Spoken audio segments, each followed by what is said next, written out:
All right, guys, welcome back to another episode of Scamping with Jay.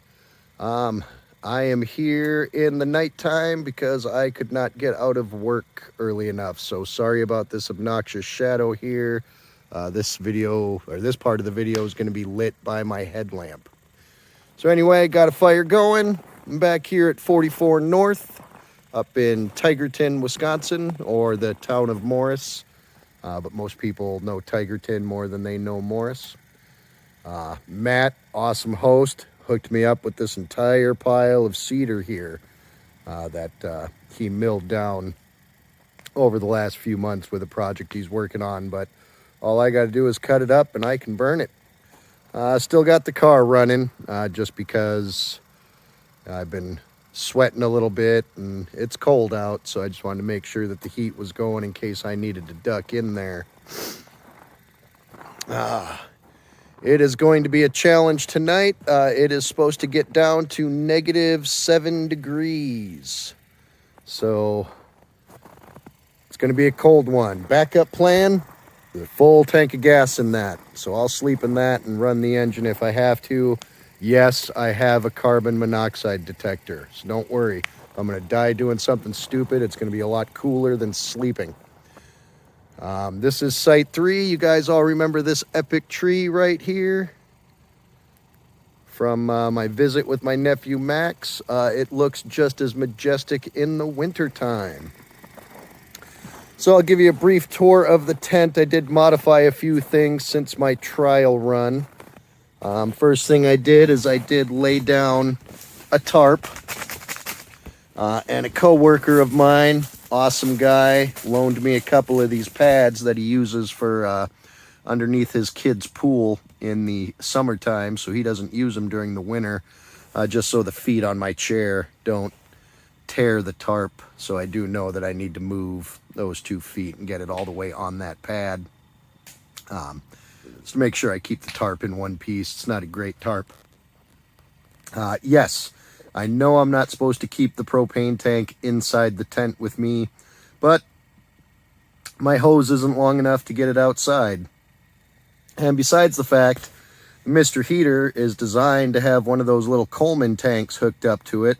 So if the Coleman tank can stay inside the tent with me, why can't the larger tank? I think that's just being a little overcautious, but it is in the works to get a longer hose so I can keep the tank outside like I'm supposed to, because you can have a little bomb in your tent, but you can't have a big bomb in your tent, I guess. Anyone that watched my trial run winter camping knew that I had a little bit of a moisture problem. So far, so good. These windows are clear. There is not a lot of moisture going on in here. Another thing I did is I brought my camping table in to set the heater on top of that so it's not sitting directly on the ground, melting snow and creating steam. I also bought some damp rid closet hangers. Don't know what exactly that's going to do, but hopefully it does something. You'll also see my carbon monoxide detector up there to make sure that I don't die in my tent. But we will see if that helps with the moisture at all. But other than that, it's time for me to wrap up and start my Friday night here. Got to keep this fire going. And I got some PBRs to kill. So we will see y'all in the morning or possibly when I make dinner tonight, because I do have something new that I'm going to eat for dinner. Other than that, we will see you later. Thanks for joining me again. Bye. All right, guys, welcome back. It is about 1:30 a.m. I stayed up pretty late tonight.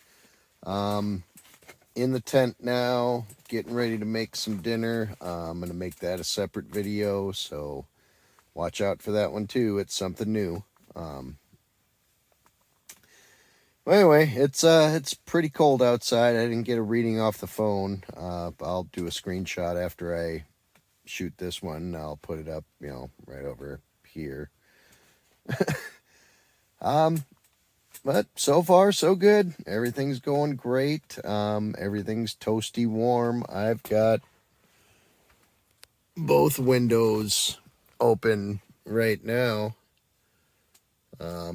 they're both half open, and I'm sitting here, no covers, no boots, just socks, and put my hoodie back on just to make sleeping a bit more comfortable over a winter coat. Mr. Buddy over there kicking ass.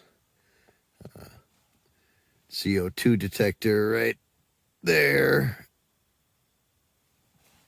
making sure I stay alive, and the damp rid bag, which makes it smell nice in here, and I don't know if it's gonna do a whole lot. We'll revisit that in the morning, I guess.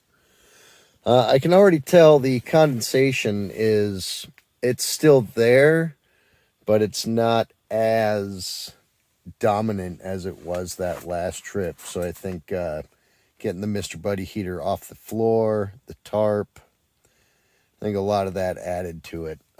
I did just get in here though, so it might get a little worse, but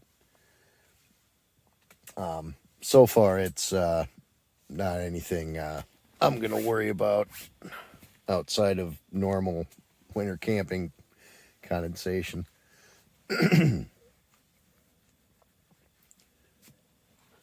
But anyway, yeah, things are going great. Like I said, I'll share the temp. It's cold outside. It's cold. I finally had to call it quits. I burned through about 2/3 of that pile of cedar that I showed in the first episode. I'm pretty much down to really long kindling at this point. But it was a good fire. I had a good time. And now it's time to have some dinner. So we will see you in the morning. All right, good morning. It is 10:03 according to the car. I've been up now for about a half hour. Slept good. Woke up a few times, mainly just to pee. Beer is maybe not a good idea for winter camping when you got to get up and take a leak so often. Might think about mixed drinks next camping trip, just to cut down on the fluids. And anyway, enough about how much I peed. Had a good time. Condensation was a little bit of a problem, not much of one, but I'll share a screenshot of the MRE I ate for dinner last night. I tried to make a video, but I didn't have my tripod, and apparently a massive amount of steam will set off your carbon monoxide detector, even though you got the door wide open, both windows wide open. So if I tried to share that whole video, it would be an editing nightmare. So here's the amount of steam that was pouring out of that thing when I made it. It was a flameless ration heater, and it was a pretty kick-ass one, better than any military style MRE I've ever seen. And I really regret making that thing in the tent last night, because I think that was my major part of my condensation problem, was the amount of steam. But there was definitely an improvement. So the tarp helped, getting the little buddy heater off the floor helped, but yeah, I stayed nice and warm. Gave Matt, the property owner here, the host at 44 North, gave him a little bit of a scare, I think. He texted me about 8:44, and I was still sleeping. I didn't put two and two together that, hey, I'm winter camping and people care and maybe someone's checking up on me. So heard a car pull up, and hey, someone yelled, "Jay, hey, I'm good." And he's like, "That's all I wanted to hear." And he went back to his house. So right now I am just going to break one of my camping cardinal rules, and I'm going to head into town for a nice hot breakfast. I do have an MRE breakfast, but I could save that for next time. I'm not going to lie, I'm not perfectly warm, but I'm not dying either. I mean, it was all right. Just the toes are a little cold. Once I got them out of the sleeping bag, I threw a couple hot hands down at the bottom of the sleeping bag, and that did a pretty good job of keeping me toasty down there.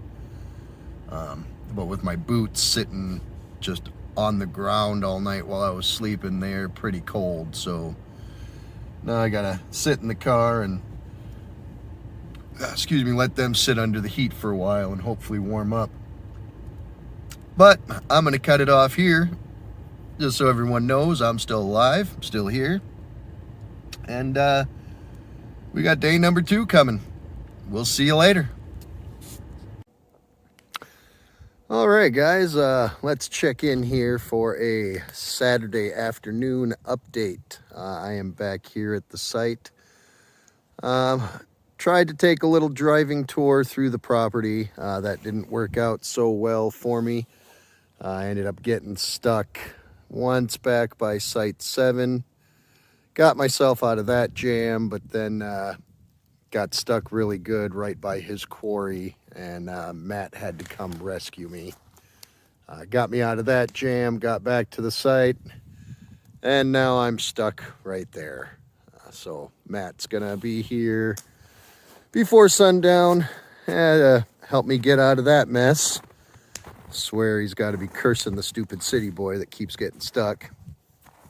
And get me back to the parking spot right there so I can load up in the morning and head out here to the roads that I know I'm good to go at because I've driven on them 3 times already this weekend. Just gotta steer clear of stupid ideas. And I swear, if it wasn't for bad decisions, I wouldn't make decisions at all. Tent update. Condensation problem was not as bad as the trial run 2 weeks ago. I still do have a little bit here, you can see. I do have the heater running. It's pretty warm in there. The damp rid up there doesn't seem to be really doing anything. So, but I know it does take a while for the water to start to fill up. My wife and I had to use those quite frequently in our closets back in Washington, because in Western Washington everything's moist and everything's covered in black mold, and you just learn to live with it and invest in damp rid, and keep that at bay. So anyway, I just got a fire going here. It is about 2:30, maybe 3 o'clock.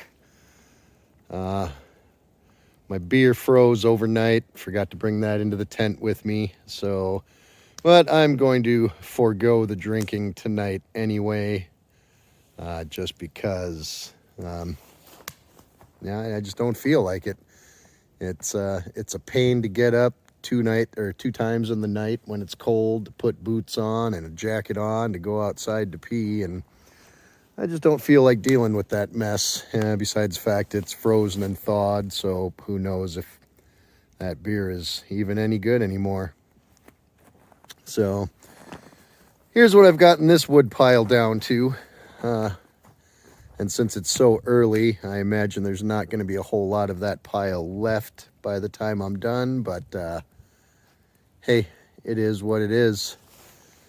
Some of the woodworking channels that I watch makes me actually kind of feel bad about burning all this cedar, because it is just, end pieces and bark and all of that. But, some of the woodworking channels I watch, those guys are pretty crafty, and, somebody could have used this to build something really cool, but there's probably nobody around in northern Wisconsin that wants to take the time to do that, so I'm burning it. So anyway, this is Site 3. I will go ahead and put a link in the description of my summertime tour here that I had with my nephew Max when he came up, so you can kind of get an idea of what it looks like in the summertime, because this is what it looks like in January. There is the tree of epicness, as I like to call it, and that thing is just so beautiful at night as the backdrop to the fire, and that's really why this is my favorite spot. I was talking to Matt briefly after he got me unstuck, and several campers have really enjoyed this site. Not that he has a bad one. All of his sites are great, and I really plan on getting to all of them here this year with a few trips. But I will also put a link in the description to 44 North on Hipcamp, so you can go ahead and find it yourself. Just make sure you tell them Scamping with Jay sent you. I am not sponsored. I am not doing any favors. I pay my Hipcamp fees just like everybody else. If Hipcamp does decide to sponsor me, or if I have any deals, I'll be honest. I'll tell you I'm being paid for my word, but this here is just a honest opinion of an awesome host that has an awesome property. He's going to get me unstuck for the second time today, and he's just awesome. You know, it's not just his property; it's the people that are here. It's just a really, really great time. Anyway, I'm going to get back to tending this fire and staying warm, messing around on Facebook a little bit, and we will have an update for you later. See you in a bit. All right, mic-free update. I'll try and hold the phone close to my mouth so it's not as quiet as it should be. I am unstuck. I am back in the parking spot. I am good to go in the morning. Yeah, that was quite a doozy. I got myself stuck in quite a hole. But Matt, being the savior he was, came and got me out again. So we are good to go. Check back with you later. All right, guys. One last Saturday night video before I head on into the tent for the night. It's about 8:30, 17 degrees, feels like 11. That is the last of the fire. As you can see, that fire pile is gone. There's nothing but scraps and twigs over there. Nothing worth gathering and burning, because it'll all burn in like 10 seconds. So, but that's it. Made it through that whole pile of cedar. I got another maybe 20 minutes of fire or so, and then the night is over. Head into the tent, probably watch a movie of some sort, or maybe some Letterkenny. Just chilling there for the rest of the night. Try and get up early, and then that way I can pack up, head home, maybe get home at a reasonable hour, and get some relaxation in. I do have the car currently running right now. That's basically just to warm up my hoodie, which is right there. You can see on the dashboard. It's warming up. Got the defrosters. I go into my tent. I take the winter coat off, put my hoodie back on. That Mr. Buddy heater works really well, and sleeping in a hoodie is a bit more comfortable than sleeping in a winter coat, like I said earlier. But that's what's going on. Right now I do have the heat on in the tent. Another downfall of the condensation problem is once you turn the heater off, that condensation freezes. So I discovered when I got back from Quick Trip earlier today that the zipper to the tent was frozen. So I had to reach in through that little window, turn the heater on, wait about 10 minutes, and then I could unzip the tent without damaging the zipper at all. It's a cheap tent, so you got to baby those things. You can't force it, or it won't last long at all.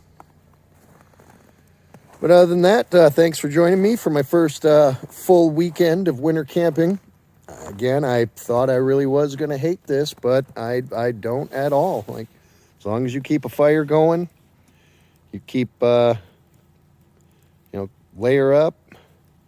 You got a heater in your tent, carbon monoxide detector in your tent. A good pair or a decent pair of winter boots, a good pair of wool socks. 4 or 5 packets of hot hands that are only 74 cents at Walmart. And you can keep warm and have a really good time. So, we'll see you guys in the morning. Good Sunday morning, everyone. It is about 7:30 a.m., maybe 7:45, right around there. And it's time to pack up and head home. Last night was more comfortable. I found out with the Mr. Buddy heater, you really can't put it on a table because heat rises. So, Friday night, I had the heater on the table. I had it on high, but I was cold underneath my chair. I didn't really feel anything down there. So last night I decided to just test it and set it on the floor and see if that caused snow to melt or whatever. But the tarp did its job down on the bottom. And I kept the Mr. Buddy heater on low all last night because as soon as I turned it up to high, it got warm in here like a sauna. So that's less propane, that's less carbon monoxide. And I was able to keep the windows open, all night long to keep fresh air flowing in here. So, yep, going forward, no more table for the Mr. Buddy heater. We're going to go ahead and keep it on the ground. We're just also going to make sure to always lay this tarp down. And, yeah, no plans for another trip as of yet, but I've got some ideas in the works, so it's time for me to pack up and get out of here, hopefully home by noon. See you later. Welcome back, guys. This will be the conclusion to this week's adventure. First off, I want to explain the audio problems, and looking back, it was my own stupid fault.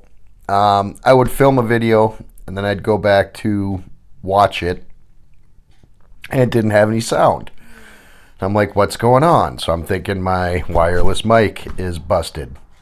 So I go through, redo the video using the phone mic, which is why my audio is probably off the whole video. Because sometimes my wireless mic would work, sometimes it wouldn't. So it's finally Sunday morning, it dawns on me. Every time I thought my microphone wasn't working was when I was recording a video and the car was running. Well, when I start the car, my phone automatically hooks up to the Bluetooth. So when I would go to watch the video on my phone, there wouldn't be any sound coming out of my phone. So I'm thinking, no sound. Well, there was sound. It was playing inside the car on the speakers. So, duh, my bad. Mic obviously works fine. So, going forward, I'm going to be remembering to turn the Bluetooth off on my phone if I'm winter camping and I have the car warming up or running or doing any of the sort. So, my apologies going forward on the video quality of this previous video. Overall, it was a good time. I wish I could have gotten there a little earlier on Friday. I'm not a fan of setting up in the dark. It's not impossible, but it's obviously a lot easier with nature's light instead of a headlamp and headlights on a car to get everything situated and figured out. And obviously, it's also a little warmer when the sun is out. As far as the condensation problem, the tarp definitely helped. As you will watch in another video of me preparing my Friday night meal, I think a lot of that condensation came from that meal. You will see in that video, it was a pretty steamy flameless ration heater. But overall, still not as much condensation as that first go around. So definitely lay down a tarp. Those pads helped out a little bit, I think, to insulate it a bit more. But overall, it was a really good trip. Like I said earlier, I don't have anything in the works as of yet. I do have some ideas. I do have some plans. So I'll be in touch with you guys. We'll see you next time.